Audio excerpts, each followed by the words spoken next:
안녕하세요. 9월 25일 수요일 말드라에 오신 여러분들을 환영하고 축복합니다.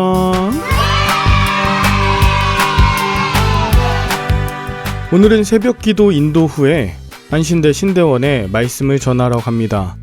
이어서 우리 고 고염주 성도님 발인 예배가 있어서 바로 교회로 돌아와 장례식장으로 이동해야 할 것 같습니다.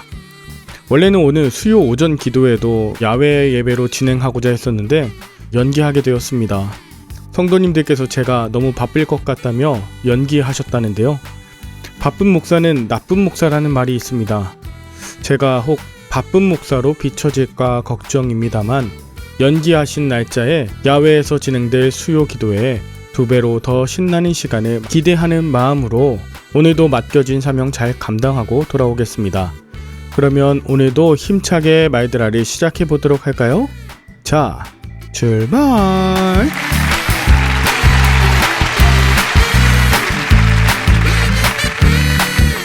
오늘은 역대하 마지막 36장을 묵상합니다.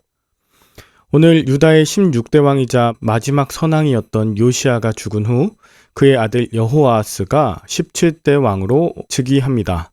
그러나 요시아 이후 남유다는 급격히 쇠락해서 30년 이후 멸망하고 말았는데요. 무깃도에서 요시아의 공격을 받았던 애굽 왕 느고가 유다 백성들이 세운 여호아하스 그 왕을 3달 만에 폐위시켜버리고 그를 대신해서 여호야김을 왕으로 세웠습니다. 이건 정치적으로 보면 요아스를 이어서 반애굽 성향을 보인 여호아스를 폐위시킴과 동시에 친애굽 성향의 여호야김을 왕으로 세웠다는 것인데요.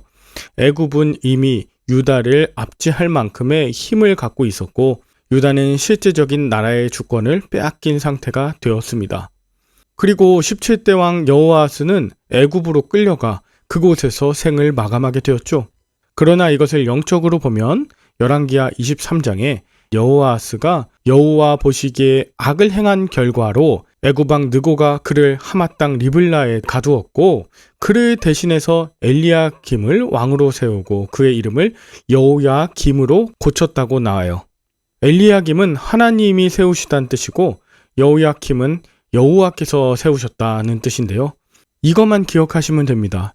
지금 하나님께서는 애굽의 느고를 통해서도 이 유다가 오직 여호와 하나님만 섬기길 원하신다는 것을 전하고 있다는 것이에요. 요시아가 죽은 이후에 여호아스도 여호와 보시기에 악을 행하며 우상 숭배를 하다가 3개월 만에 애굽으로 붙잡혀 갔던 것이죠. 그 이후에 친애굽 성향의 여호야김은 18대 왕으로 11년 동안 통치하다가 바벨론으로 끌려가게 됩니다. 그 역시 여호와 보시기에 악을 행했대요. 그래서 7절에 보면 바벨론의 느부갓네살은 여호야김을 끌고 가면서 여호와의 전 기구들을 바벨론에 가져다가 자기 신당에 두었다고 했습니다. 이것은 그동안 하나님을 버리고 끊임없이 악을 행한 여호야김과 유다 백성들이 받는 하나님의 징계였던 것입니다. 자, 이제 18대 왕 여호야김을 이어서 그의 아들 여호야킨이 남유다의 19번째 왕이 되었습니다. 그는 겨우 8살의 왕이 되었는데요. 불과 3달 만에 바벨론으로 끌려가게 됐습니다. 8살의 왕이 된 여호야킨이 3달 만에 바벨론으로 끌려갔다고 하는 이것은요.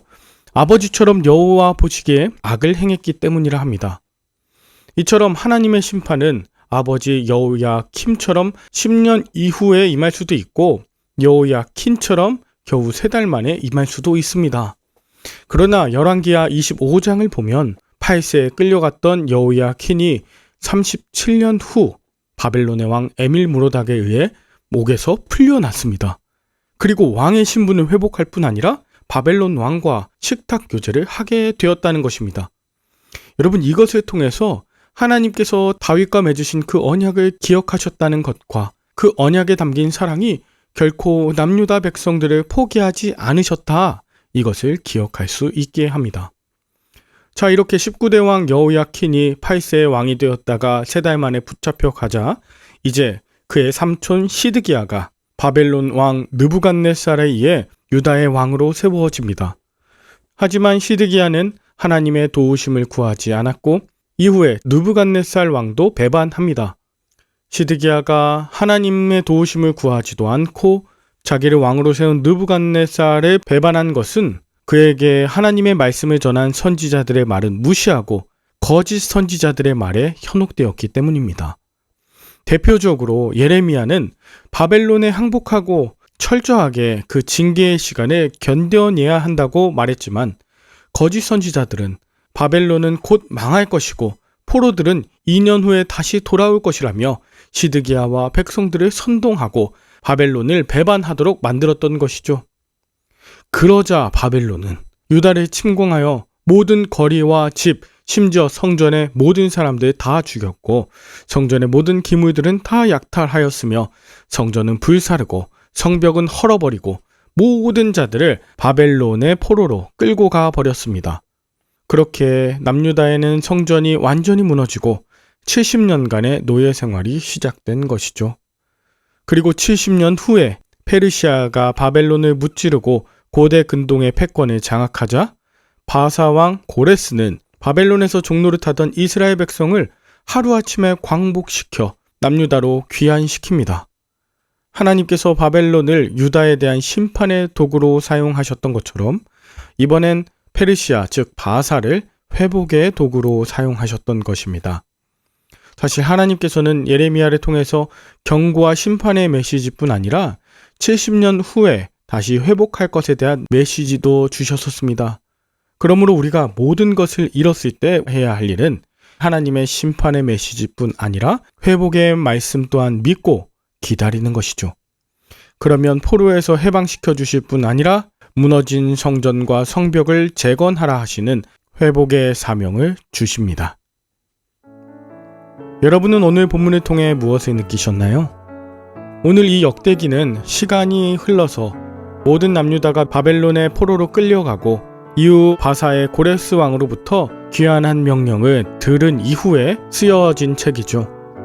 그러니까 수백 년 전에 멸망하고 왕들이 하나님을 섬기지 않았던 모든 이야기를 다시금 기억하면서 이전에 쓰여진 열왕기서도 참고하고 또 살아남아있는 자들의 믿음의 증언을 토대로 이렇게 새롭게 기록하게 된 것입니다. 여러분, 이것을 보면서 저는 나중에 미래에서 현재의 일들을 평가하게 된다면 현재 나의 삶이 정말 하나님 중심의 삶인가, 이것을 재평가 받겠죠. 이 인생을 얼마나 길게 살았는가 짧게 살았는가가 중요한 것이 아니라 오직 여호와 하나님을 믿고 따르는 인생, 그 말씀을 기억하며 사는 것, 그것이 가장 복된 삶이라는 것을 기억해야 할 것입니다. 혹시 어려운 환경에 처해 있으십니까? 포로된 환경 속에 있으십니까? 그 속에서 온전히 하나님의 말씀을 믿으며 인내하실 수 있으시길 기도합니다. 하나님께서는 다시 성벽과 성전을 세울 때를 우리에게 허락하셨습니다. 그 모든 상황 가운데 약속하신 모든 것을 굳게 이루실 하나님을 굳게 믿으시며 말씀으로 승리하게 되시길 간절히 축복합니다. 함께 기도할까요?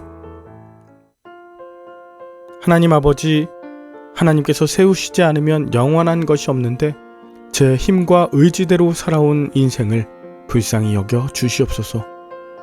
하나님께서 보시기에 여전히 악을 행하면서도 평안함만을 찾는 어리석음을 속히 돌이켜 회개하게 하옵소서.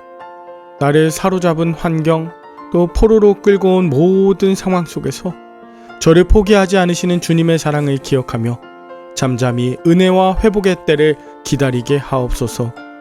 그 회복의 때 무너진 성전을 온전히 세우는 자로 쓰이게 될 것을 소망하오며 예수 그리스도의 이름으로 기도 올리옵나이다. 아멘. 내일부터는 에스라서를 묵상합니다. 오늘도 좋은 하루 되시길 바라며 저는 내일 다시 찾아뵙도록 하겠습니다. 샬롬.